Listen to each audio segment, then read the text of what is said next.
পুরীর জগন্নাথ মন্দিরে dress code, half pant, ছেঁড়া জিন্স, স্লিভলেস জামা বাতিল। নতুন বছরের প্রথম দিন থেকেই চালু হয়ে গেল পুরীর জগন্নাথ মন্দিরে প্রবেশের নতুন ড্রেস কোড।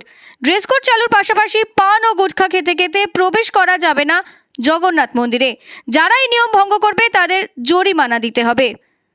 ড্রেস কোড প্রসঙ্গে শ্রী জগন্নাথ টেম্পল অ্যাডমিনিস্ট্রেশনের এক আধিকারিক জানিয়েছেন, এখন থেকে আর পুরুষ বা মহিলারা হাফ প্যান্ট, শর্টস, ছেঁড়া জিন্স, স্কার্ট, হাত কাটা জামা পরে জগন্নাথ মন্দির কমপ্লেক্সে প্রবেশ করতে পারবে না।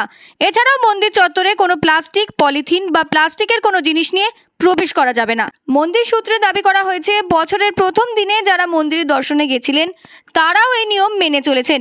এদিন মন্দিরে যেসব পুরুষরা প্রবেশ করেছেন তাদের অধিকাংশই ধুতি পরে গেছিলেন। অধিকাংশ মহিলারাই শাড়ি বা চুড়িদার পরে মন্দিরে প্রবেশ করেন। মন্দির সমিতির পক্ষ থেকে পুলিশকে দর্শনার্থীরা যাতে এই নিয়ম মেনে চলেন সেই বিষয়ে ব্যবস্থা নিতে বলা হয়েছে। জানা গেছে, বছরের প্রথম দিনে মন্দিরে দর্শনার্থীদের ভিড় উপচে পড়েছিল। প্রবল ভিড়ের কারণে রাত 1:40 দর্শনার্থীদের জন্য মন্দিরের দরজা খুলে দেওয়া হয়। সোমবার দুপুর পর্যন্ত মন্দিরে প্রবেশ করেছেন 1,80,000 দর্শনার্থী। পুরী পুলিশের পক্ষ থেকে এক স্যান্ডেলে পোস্টে জানানো হয়েছে, বিকেল 5টা পর্যন্ত মন্দিরে প্রবেশ করেছেন 3.5 লক্ষেরও বেশি দর্শনার্থী।